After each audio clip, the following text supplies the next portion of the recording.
Okay, is it on? Good? Okay. Well, thank you. So again, I'm Mr. Kreibel. I'm going to be doing the science curriculum presentation on my own, so that should be fun. It'll be fine. But anyway, go ahead. So this is going to be about the actual curriculum. So when was it last month? We were talking about the core resources, so the texts. This would be the actual curriculum document that we put together. So the members of the science team would then be all the members of our science department. And that lists there each of the people as well as the courses that they are instructing. And the way that we broke it up is that whatever courses you were instructing, you then wrote that curriculum for those courses. So STEELS again stands for Science, Technology, Engineering, and Environmental Literacy Standards. That's the new standards that are going to be coming online, not this coming school year, but the one after. Each of them is a little bit different than the current standards, so they have a 4-digit code. The first one reflects the content area, so for science it's the 3. The second one reflects the discipline, so you can see there, if it says 3.1, that's a life science standard. If it's 3.2, physical science, and so on. The third one then is what grade level it would be. So, for example, afterwards they would have grade 2, grade 5, and then the high school ones are 9 to 12, middle school ones are 6 to 8, so they're in a band as opposed to individual grades. And then the fourth one is the actual individual skill, so whatever subset that might be. So if it's chemistry, maybe it would be like the structure of an atom or something like that. So the real thing, and we talked about this some last month, is the shift in the way that they want instruction to be delivered. So on the left there is more of a typical way that instruction would be delivered. I wouldn't say that all of our science teachers have always delivered all of our instruction in that way on the left, but that's really been a very similar way to the way a lot of things have been. But if you look at the way on the right, it's a lot more open-ended, it's a lot more free-form. It's giving the students a lot more of the opportunity to experience things, to experience a phenomenon, whether that be through like a video or through a lab activity or a demonstration or whatever that might be, and then having them develop the information about that idea. So having them sort of make their own decisions about what do they need to do to find answers to explain the things that they've seen. So it's trying to give them some more ownership. So it makes it a different kind of a challenge from an educator's point of view, because you're trying to put together, you know, a framework to allow them to develop those things, but you don't want them to go way over here. You need them to still get to the point you need them to get to. So it's a very different kind of an approach, but it gives the students a lot more agency as far as learning the information. But the teachers feel like the guide. Right, yeah. So, I mean, some of us piloted some of these ideas in the spring once we knew that that's where we were going. And the idea is, you know, give them a phenomenon about something and then, or give them a case study or something like that. So one of the ones that I did in one of my classes was, let's see, what was a good one that we did in the spring? Would have been, okay, so we did one where it was a case from a while ago, but it was a case, the Chicago Tylenol murders, which I hadn't heard about.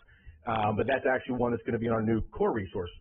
So we decided, okay, what's going to be in there? Let's test it out. Let's see how it goes. So presented the idea, what happened in that situation to the students. They generated questions that they would like to answer, things they thought that would help them understand what was going on and what was causing that. And then as we went through, it was guiding them to, okay, these are the kind of questions that are good. Let's get more into these kind of ones. These other ones maybe we'll get to at some point, but trying to guide them to the idea that, okay, this is talking about a very specific mechanism that, in that case, cyanide uses to block the ability of your cells to use oxygen. So we use that in the cell respiration module, and that seemed to work really well because it gave them a reason to want to learn the information, as opposed to, hey, this is a cell, this is how it respires. This was, okay, now you're trying to find out how did these people actually suffocate, because that was the one that was the hardest thing for them to grasp in that particular context, was that the people that passed away from that, they suffocated, but they had way higher than normal levels of oxygen in their blood. So it's this, wait a minute, those don't match. And that gave them some opportunity to try to develop some questions about that. And then the blending of the chemistry and the biology. Yeah, and that's another thing about these two, which I don't remember offhand if there is a slide that actually shows the way they're put together. They're put together very similar to the other standards, the ELA ones and the math ones, but they have a lot of those cross-cutting connections.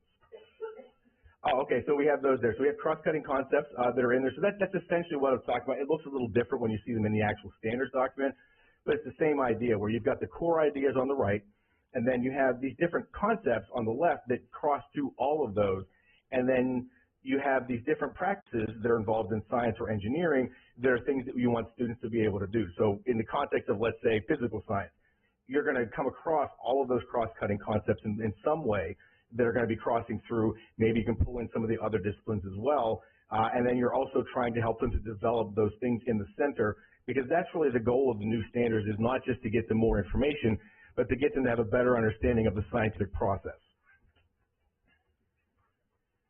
So in terms of developing our own curriculum, we developed a document for each science course, grades 6 through 12, and they have both a course overview. So whenever you open them up, if you're not familiar with Google Sheets, which is what they're put together in, on the bottom of a Google Sheet, there are different tabs.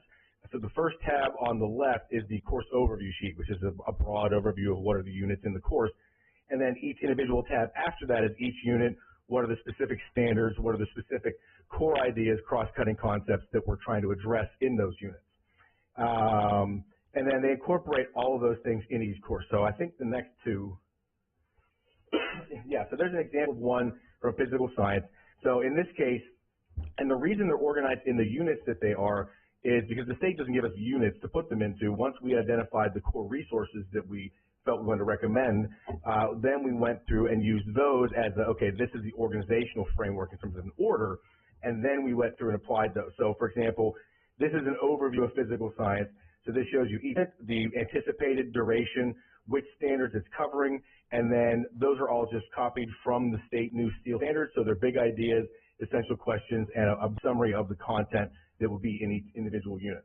So if you go and look at those documents, which there's directions, I believe, further in here on how to do that, it gives you more of that, that's the broad picture of it.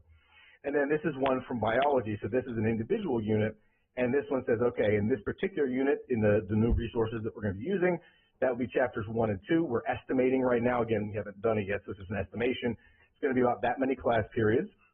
The standards that it will be addressing, and again, that's all these things are just from the standards. What engineering and science practices that you're trying to help students develop. What the core idea is. So in this particular case, it's about the structure of biological molecules and how they combine and help matter and energy flow through different organisms.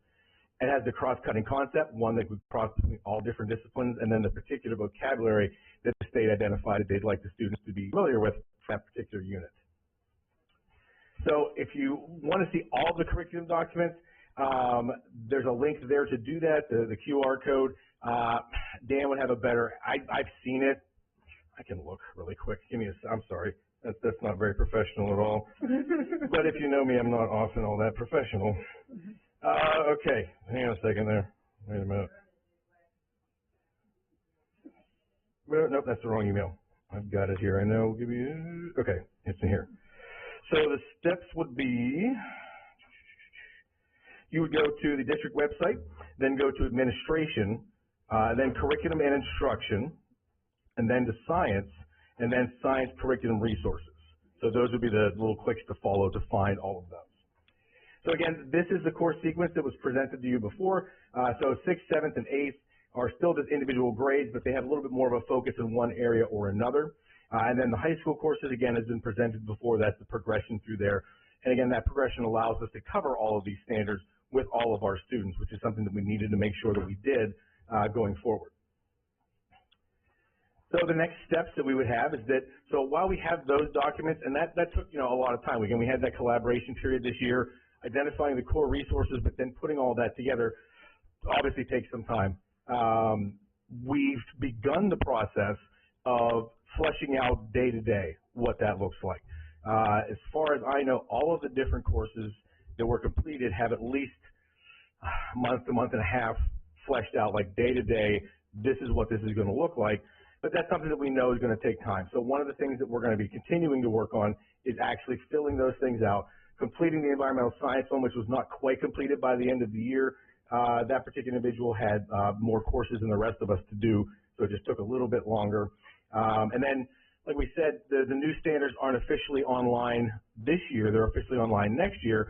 So this is going to allow us to monitor those things and make revisions as we go and actually test this out and see how's this going to work, how's this going to look as we go forward. And then long term, I guess according to Dan there, the science 6 to 12 review would be 28-29 as part of the regular cycle. And I think that's everything there. Any questions? Thank you. Thank you. Thank you.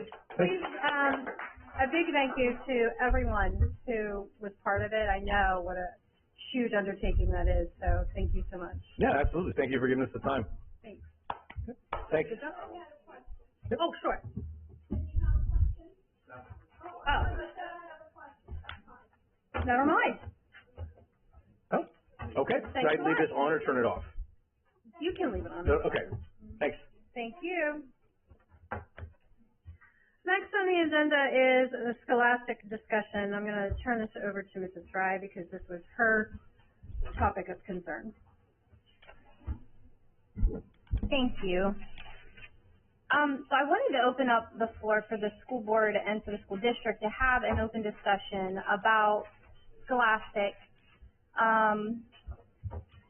Something that I'm finding over the last few years of paying attention to a lot of things, both nationally and locally, is that things that used to be done aren't always what they once were.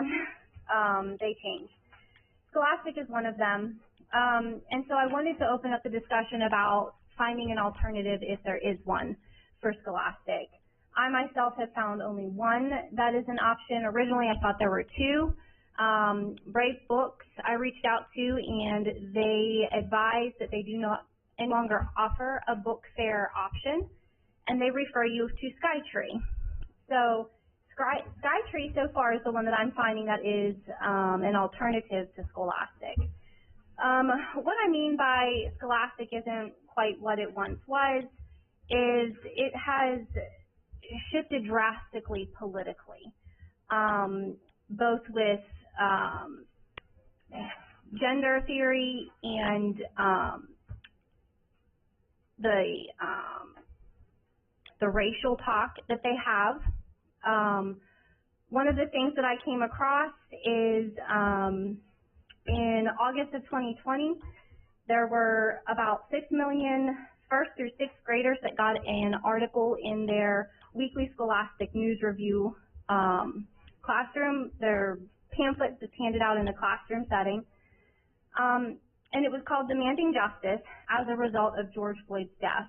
The article pointed out hundreds of thousands of Americans are demanding an end to long history of racism and police brutality against Black people in the U.S.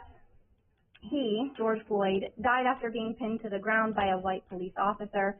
The officer had pressed his knee into Floyd's neck for more than 8 minutes, and Floyd repeatedly said he couldn't breathe. Although that's true, I'm not sure why a first through sixth grader needed to have that content. Those aren't conversations that I think that age group should necessarily be having. Another one that was found is a junior Scholastic. The volume was 123, number 2. It was dated for October 5th of 2020.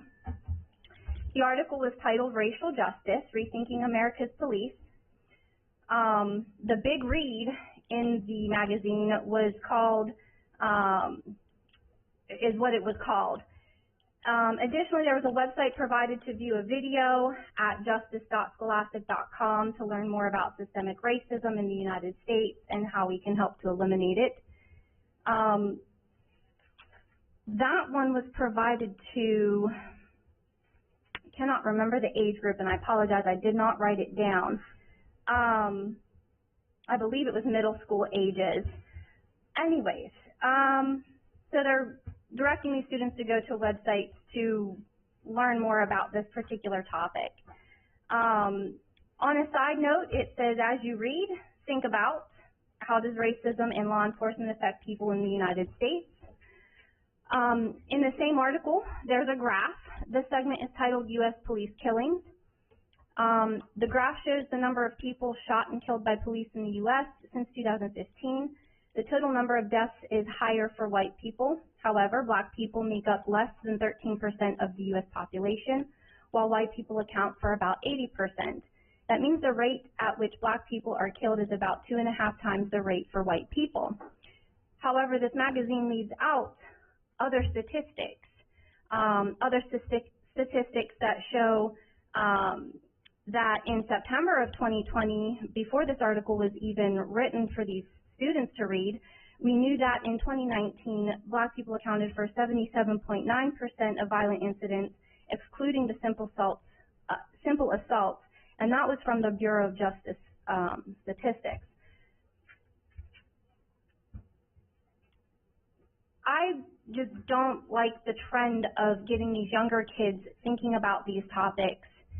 These are not, they need to be innocent. They need to be kept innocent. This is in addition to the gender theory that's pushed with Scholastic. I did have a good conversation with some members of the community, and I know that Scholastic sends books to the school that aren't something that the community would prefer their students to be exposed to, and that those are handled with care and set aside even. I think the biggest thing that I'm looking at, and that I hope that the board would consider and the public would consider, is why are we supporting a company that has drifted so far in these directions? I understand it's free to the district for Scholastic to send us books and to put on these book fairs, but they are still making money off of our students, off of our community.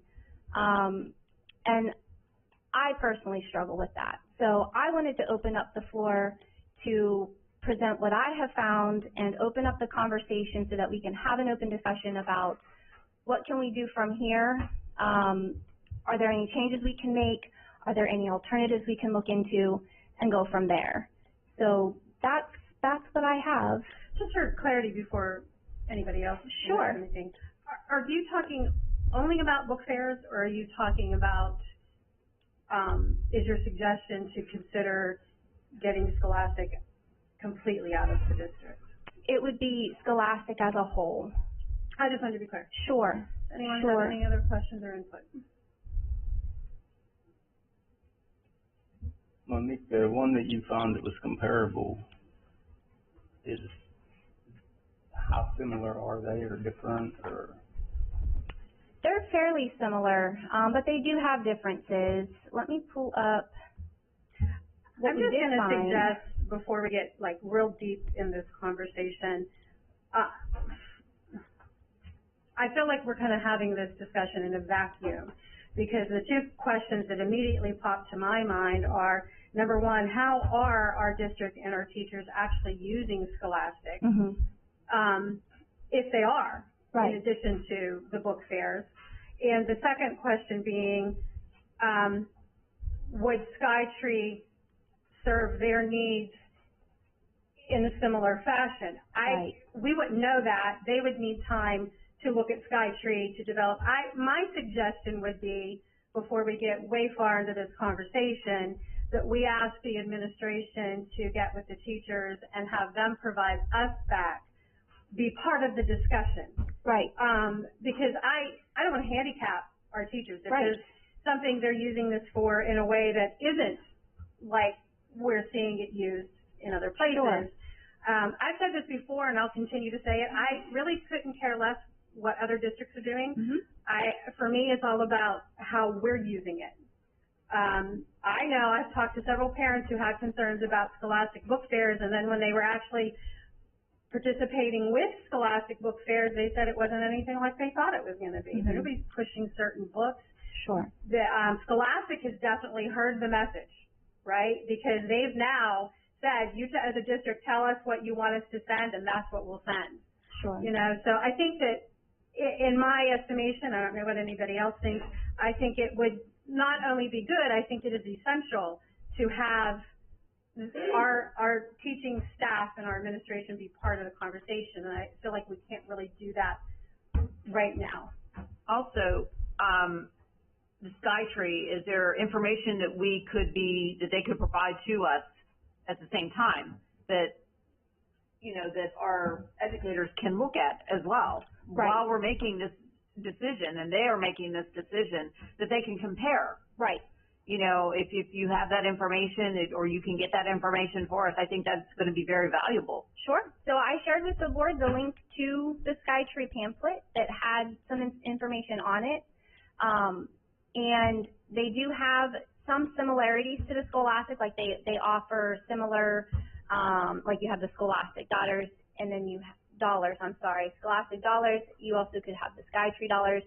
There's a little bit of a difference in the give and take. Like the Scholastic offers 50%, and the Skytree offers the 40%. So there's a little bit of a difference with what they have to offer. It definitely is going to take more research, but that was the purpose of me at least requesting us to have this conversation and this dialogue so that we could get more involved. I want more feedback on how are we using this? Are there changes that we should make? Are there changes that we can make? And if so, what could those be?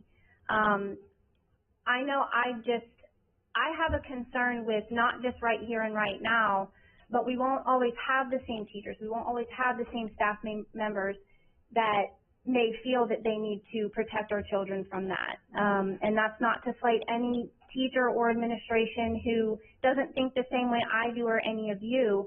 It's just a concern of mine with the events of the way that the world is going. It is a scary thought for me that we won't always have safeguards in place to protect our children. And so, again, that's the purpose of me bringing this up. And I would absolutely welcome and want more feedback from community, from teachers, from administration, from anybody who has anything to provide any kind of guidance or offer any suggestions. That's what I would like to see with us as a board to look into. So I have a question. Because it's summer and a lot of people are on vacation, is this something that is doable for now, or would we need to look at it when school starts in September? I don't know. I think we should, as a board, I think we should give a directive to the administration that they get with the teachers and they have time to come up with, some input. Let them, search through Skytree. Let them put together, information on how they're using Scholastic, in what ways, that kind of thing. And because it is summer, I think we're going to have to wait till they reconvene in August. Sure. So, Can we add PTO as well, because they're the ones that are running the book fairs, so they're like the boots on the ground when yes, I don't have a problem with that. But again, I just think as a board, we need to give the administration the directive. The administration then will gather all of the shareholders together and decide how that is put together. Is that okay with everybody? That sounds great. At least it will give them time to get the information from Skytree. We already have the information from Scholastic that we've been using. Right. That will give ample amount of time to do that.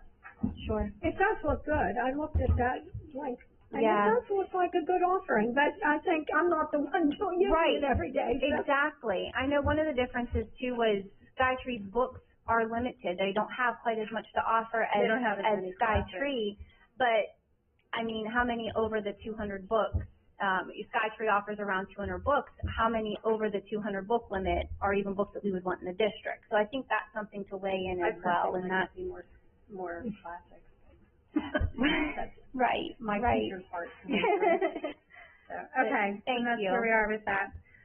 The next thing I actually had put off, I don't know how it ended up here because I was putting policy discussions off for a while, but the bullying policy discussion, again, Mrs. Fry had asked that we discuss this. To be clear, the bullying policy itself is not on the regular meeting agenda. So just so that we're understanding that, this is just a general discussion about the bullying policy. Right. So most of my questions probably are more for Dr. Oberg, but again, I wanted to have the open discussion. One of the questions that I had was, who is McGuffey's Title IX coordinator? Do we have one? This year? It is Dr. Oberg. Okay. So that changes then often, or you said this year, is that something that changes usually?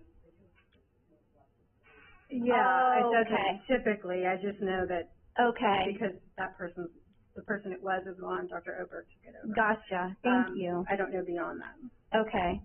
And then what is the process from start to finish with a bullying report? So like from the time that I'm going to let the solicitor answer that. Sure. Well, it all depends on, honestly, it's building by building, and that's more of an administrative question for the building principals than for either Dr. Oberg or me. Okay.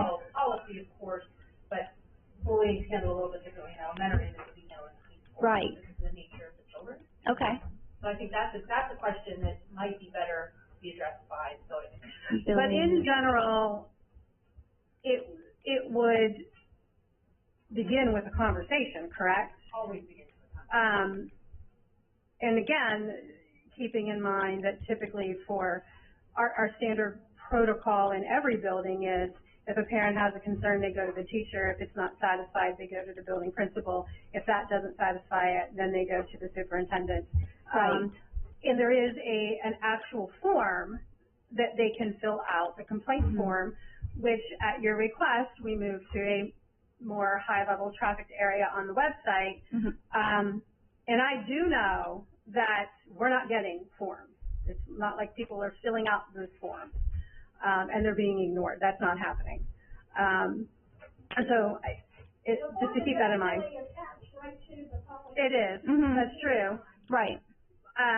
But there were some people who felt that it was harder to find, and so the district did, at the request of the board, move it to a place that's easier to find on the district's website as well. Right. Now, with the form, is it required of whoever receives the complaint, like if a parent calls in and talks to the principal or whoever, are they required to be given the form? Or is it required that they're even advised where the form is? Or what is that process, that policy or guideline? I'm not a building principal. I can just tell you, Sure. I quote the policy while we're sitting here. The policy says students are encouraged to use the district support form. Sure. To make me think not required. Right. Okay. That's what I thought. And the word encouraged would make me think not required, but Right. encouraged. Okay. Okay.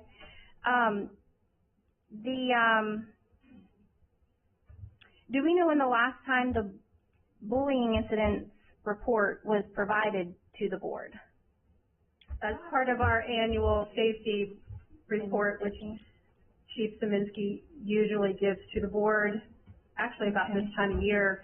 And then in the fall, we ask him to do a similar, I mean, obviously, there's some details that can't go out to the public. Right. But a similar report to the public. Okay. Okay. I believe we just received from Chief Szyminski this week. Yeah. We just received it because he's away. Right. Yes. I saw one come through. I didn't see the bullying report. He typically attends the executive executive session. I'm thinking food. I'm hungry.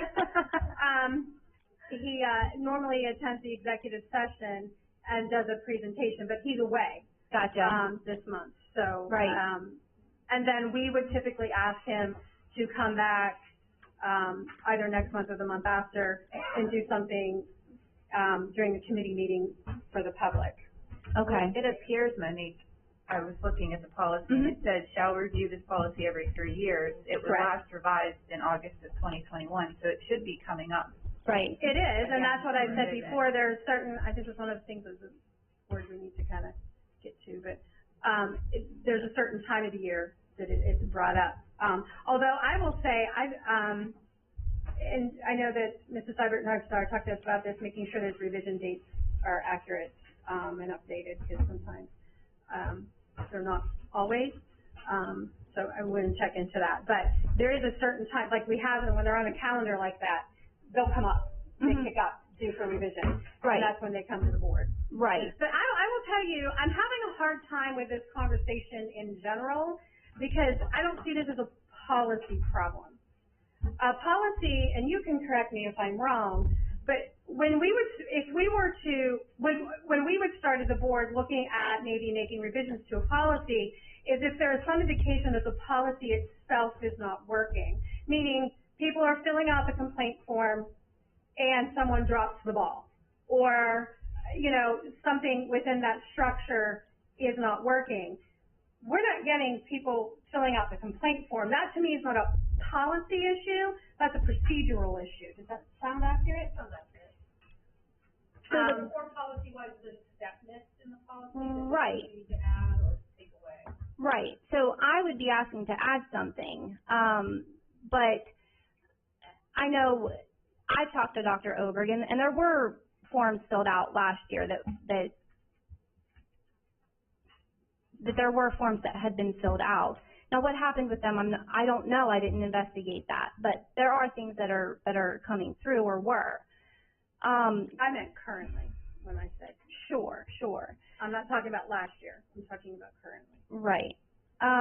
So with the policy, one of the things that I've heard from the community is that, one, they didn't know about the form, they weren't told about the form, and two, that they were concerned with bias, with how they're handled. I would like to see that the policy is updated to mandate that the complaint, whoever brings the complaint to anybody at the school district, whoever it is that they speak to, whether it be a teacher or the principal or Dr. Oberg or whoever, that the form be sent to that person electronically, whether it be email or what have you.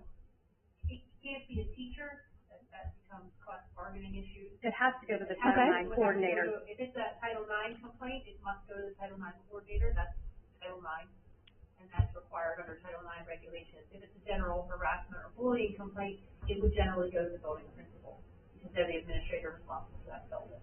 So the form, it's listed as being used for any of those concerns, and the parent can't be sent to that form to fill out. That's what I'm asking. That the form be sent to whoever reported. So if mom calls in and says, I thought you meant that the other way around.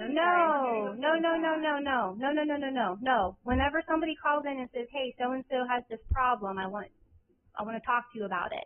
Whoever they talk to, I'd like to see that it be mandated that they have to send that, whoever they spoke with, the form. So like if they're talking to a teacher and the teacher says, let me send you this form so you can fill it out so that we can further investigate this. That's what I would be requesting. Does every complaint rise to the level of a formal complaint?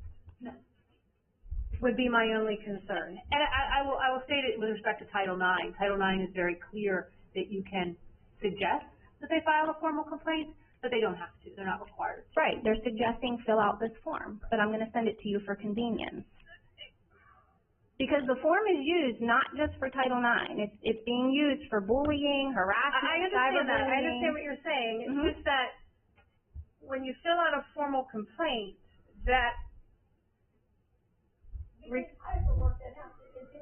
a specific manner, which sometimes there are certain situations where it's a complaint, but maybe not a formal complaint. Like to me, I see them in different levels, if that makes sense. That I, as a parent, I could make a complaint, but I'm not rising it to the level of a formal complaint where we're going to bring in, a solicitor to do an investigation. I'm not saying that wouldn't be done Sure. at some point, but not every complaint is immediately at that level. Understood, but isn't that the purpose of the form? Is so that could be ruled out, whether or not it's truly a formal complaint. It would be a complaint in My writing. understanding was that the form is a formal complaint form. Is that correct? Once it's put in writing, it's considered a formal complaint compared to me just calling, Dr. Welk and, let me take on you, Dr. Welk, and say, hey, I'm hearing this concern, I just want to give you a heads up on it. But on the bottom of that form, it states, do you want this to be a formal complaint or an informal complaint? So the parent or whoever fills it out has the option to choose that box. I believe once it's in writing, the district must handle it more on a formal level than just that simple conversation that I just described to Mr. Welk, or to Dr. Welk, I'm sorry. Which was my understanding as well. Okay, I have this is probably a simple question, but everything that we've discussed here is about revising the policy. It's up for a revision this year anyway, so I don't want to wait till August when it's on the agenda and we don't have answers to questions. That's why I wanted to bring it up earlier. We have the opportunity to discuss and develop questions so that we can. Well, we have that ask opportunity them. at that time. So when a policy is up for renewal, it comes to the board, it's put on the agenda for what we call a first read. Mhm. It's sent out to the board ahead of time. The board then has an opportunity to address that. We can address that during committee meeting at that time, ask questions. We can, over that next month, look at possible revisions that we want to make, whatever that case may be, before it's then presented as a final meaning Right. we're going to vote on it. Right. So we have that the process Yeah. is the same even then. But once it's on the agenda, we can't send email communication and ask questions and things like that. We So can it's- talk about it in meeting. We can talk about it in committee just like we're doing now. Right. I just think having a month or two sometimes isn't enough time, which was the purpose for me asking that we have the discussion. There are times where we have had topics on the agenda where we have asked questions we don't always get the answers for. Most of them, yes, but sometimes we don't get the answers. So this is to help us be able to obtain those answers to our questions. One of the, as I mentioned, one of the complaints that I hear from the community is bias. They're concerned with that throughout the district. Is there a neutral or a third party that handles any complaints whenever a parent feels that maybe it's not being handled appropriately or there is too much bias when it's handled? Is there any process for that? And maybe that's more for you, Ms. Trump. Is there a neutral third party that handles a Title IX complaint? So the Title IX complaint would be, number one, your Title IX coordinator. If it involves your Title IX coordinator, generally it would go to your solicitor. Okay. Honestly, in 9 out of 10 Title IX investigations, your solicitor would be involved anyway. Okay. And then if that becomes an issue, you have to appoint a different Title IX coordinator, or if the solicitor is conflicted out, and that's something that this board's going to talk about a little later today. Okay. If the solicitor is conflicted out, then you would have to hire outside counsel. Okay. So And same for bullying, like it would be the same for bullying. If there was any complaint that rose to that level, that a parent was saying that there was significant bias that would require an investigation. Okay. Absolutely. So there are procedures in place. Okay. It's not in a policy, but that's the way that is handled. Like a legal standpoint, right. And who would, go ahead, I'm sorry. I think one thing that might be confusing to the community too is this one form encompasses A lot. everything. Yeah. And maybe we need to look at separating out Title IX specifically from some of these other just bullying and simple. That's a good idea. I have had that Yeah. same concern. The thing that we see is everything comes with Title IX, and then what you do, and the framework is you analyze it under Title IX. If it doesn't fit under Title IX, then you go to your harassment policy, your bullying policy, and you go through the procedure. Because the way the forms are set up, everything comes in as a Title IX and is initially treated as a Title IX. Okay. Because the federal outweighs Well, I think Right. another thing that could be really confusing to the community is our form. If Ms. Trump, you're saying that anything that comes in writing is a formal complaint, then why do we have at the bottom of the form, this is Right. to be checked, formal or not Right. informal? It doesn't actually say to be It does. it says that this does not immediately serve as a formal complaint, initially as a formal complaint. I just looked at the form. But again, I do think the point that Ms. Trump was making was it starts off at, like, you filter it through the Title IX first, and then that's why you have it all on one form. We would not want to have a situation where, you know, we look at a situation, we're saying, oh, this is not Title IX, and then it comes back, oh, you know what, that should have been handled as a Title IX. So you start at that, and then you go down from there. But again, I mean, this policy is due for review in the fall anyway, and those are things, again, good questions to come up and have discussion about at that time as well. So it would be on page, well, it doesn't give me the page number, but it says level of report, informal or formal, and it's the additional information below on Title IX formal complaint. So there is the option to choose informal or formal on the complaint form. It's one's at the top, and then your signature on the bottom says, if you said that, you're signing this, authenticate, and it's now A formal, right. Right. Okay. It is on the Just clarifying, correct. Okay. But anyways, those are some changes that I would want to see in regards to the policy, would be updating it to make it policy that whenever somebody does come to a teacher or a principal or whoever in the school district, that they are sent the form. If anything, it looks better for the district to be able to say, yes, you've gotten that form. We know you've gotten it because we sent it to you. And then it would be up to whoever receives that form to complete it and fill it out and go from there. That would be my request especially since you mentioned that there is a process for the neutrality. But that would be all that I had for the cyberbullying policy 249. Thank you. Anyone have anything else? Okay, it is 6:42, so we're going to take a little break. We will reconvene for the regular meeting at 6:50.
I don't want, we do.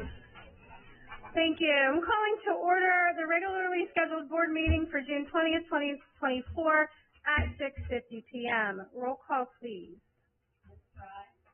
Present. Present.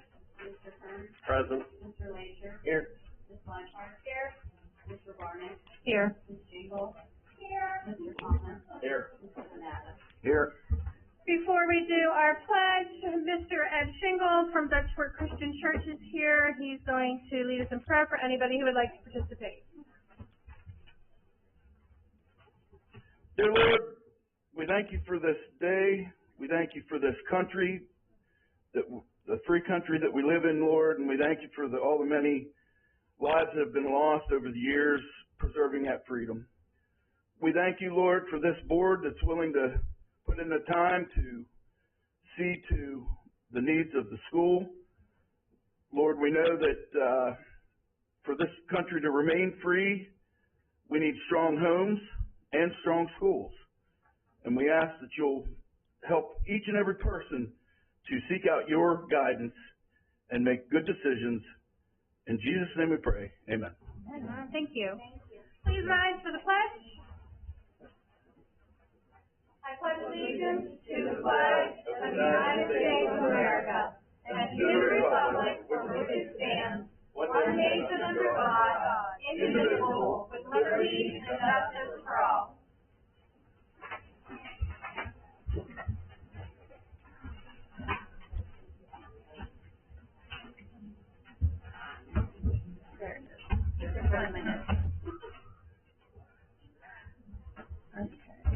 Public comment already? Okay, at this time, we will have public comment on agenda items only.